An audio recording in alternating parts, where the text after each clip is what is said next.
Chapter 10, Episode 2. Heal by yourself for yourself. Let me ask you a question. Have you ever believed you deserved an apology from someone, but it never came? Maybe it was from a parent, a sibling, a friend, an ex, or even a boss. Maybe you replayed conversations in your mind over and over again, hoping one day they would simply say, "I'm sorry." Maybe you weren't even asking them to change the past. You just wanted them to acknowledge it. If you've ever found yourself waiting for words that never came, this conversation is for you. When I wrote today's thought for today in my book, I wasn't thinking about a friend. I wasn't thinking about a former boss. I was thinking about my dad. But before I go any further, I want you to understand something. I always loved my dad. As a little girl, I craved time and attention from him. I missed him when we lost contact. And even though he didn't raise me, he was never a stranger to me.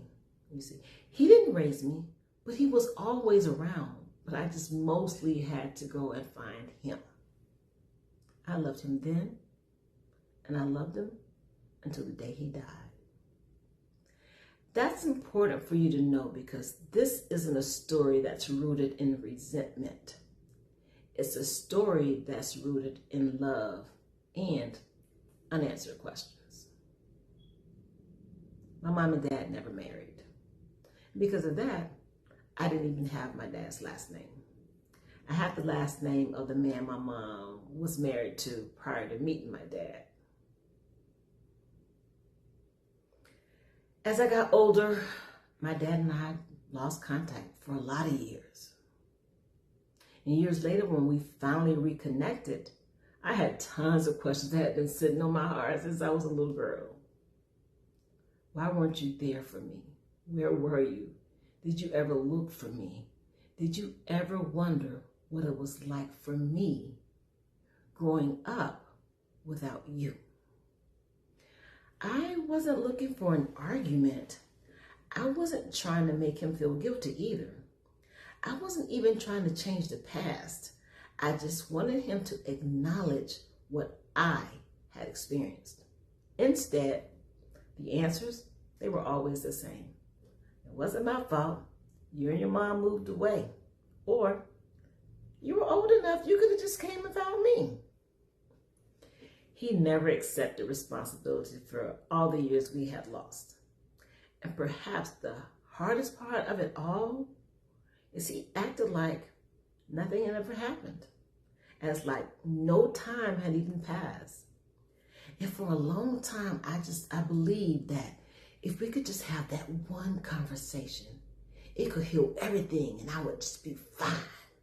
If he would just acknowledge my pain, if he would just say, "I'm sorry," I thought I could finally move on.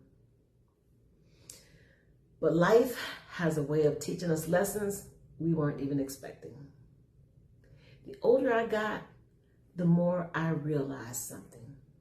My dad, he had a story long before I became a part of it. He had his own childhood. He had his own experiences. He had his own pain. I don't know everything that my dad went through. And I don't know why he responded the way he did. But what I do know is that somewhere along the way, I stopped needing to understand all of his reasons in order to find my own peace. Now that didn't erase the questions. It didn't rewrite the childhood, but it kind of softened my heart. Because I finally understood something. My healing could not depend on whether another person was ready or even able to give me what I needed. As life would have it, things changed again. My dad was getting older and weak, and he decided to move closer to me. And shortly after he arrived, he was diagnosed with terminal cancer. And suddenly, the questions I needed answers to no longer seemed as important as the time we had left together. I had a choice. I could continue waiting for that apology I always hoped would come, or I could simply love my dad. I chose love. And for the last 2 years of his life, I helped care for him as he battled cancer. By the time he passed away, there was no more resentment in my heart. Not because he apologized. Oh, he never did. But there was peace because I had finally stopped making my healing dependent upon his apology. One of the greatest acts of self-love is realizing that your healing belongs to you, not the person who hurt you, not the person who disappointed you, not the person who abandoned you. And as I've grown older, I've realized something else. Everyone has a story. My dad had one. You have one. I have one. Some people choose to do the work to heal, others don't. And while I can't make that choice for anyone else, I can make it for myself.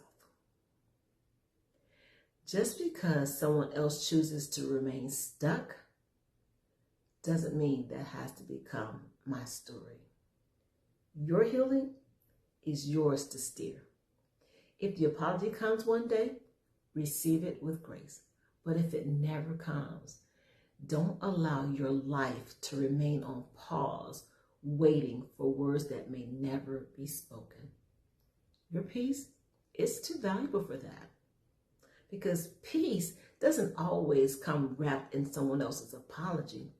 Sometimes peace arrives the moment you decide to heal for yourself.